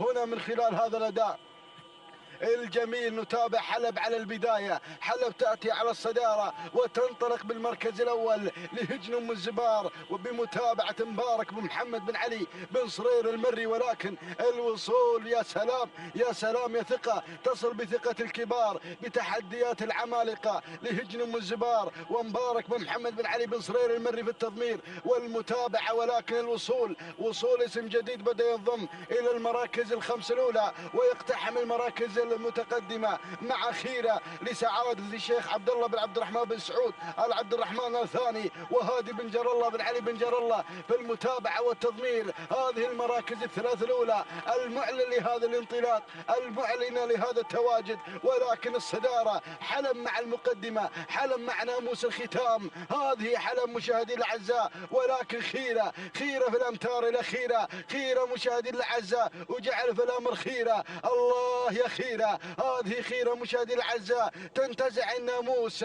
تهانينا والناموس لسعادة الشيخ عبد الله بن عبد الرحمن بن سعود عبد الرحمن الثاني، والثاني للمضمر هادي بن جر الله بن علي بن جر الله المري على هذا الفوز. المركز الثاني جاءت في مشاهدي الأعزاء حلب لهجنم الزبار، بينما المركز الثالث جاءت في مشاهدي الكرام ذخيرة لهجنم الزبار، بينما المركز الرابع حلت في مشاهدينا الكرام اشتباك لهجنم الزبار. وخامس المراكز كان الوصول مشاهدي الأعزاء من قبل حظ لهجنم الزبار. إذا مشاهدي الأعزاء هذه المراكز الخمسة الأولى. تهانينا وناموس مرة أخرى لمالك خيرة من فازت بناموس هذا الشوط في الأمتار الأخيرة، حققت المركز الأول. تهانينا وناموس لسعادة الشيخ عبد الله بن عبد الرحمن بن سعود عبد الرحمن الثاني، وجعلها في الأمر خيرة يا مضمر خيرة. هادي بن جر الله بن علي بن جر الله المري يختم ناموس الختام مع خيرة. كما نتابعها مشاهدي الأعزاء مع لحظات الإعادة والتوقيت الزمني. توقيت خيرة صاحبة المركز الأول 4 دقائق 25 ثانية 67 جزء من الثانية. تهانينا وناموس. بينما المركز الثاني حلب لهجنم الزبار ومبارك بن محمد بن علي الجربوع المري، توقيت الزمني 4 دقائق 26 ثانية 7 أجزاء من الثانية. تهانينا والناموس. بينما المركز الثالث حلت فيه مشاهدي الكرام ومتابعينا الافاضل ذخيره لهجنم الزبار وناصر بن حمد بن مسفر الشهواني في المتابعه والتضمير 4 دقائق 28 ثانيه و10 اجزاء من الثانيه. اذا مشاهدي الاعزاء تهانينا والناموس لجميع الفائزين في هذه الامسيه وفي هذا المساء مع انطلاقات المحلي السادس. نتابع قائمه باسماء الفائزين في مساء هذا اليوم عبر شاشة قناة الريان الفضائية.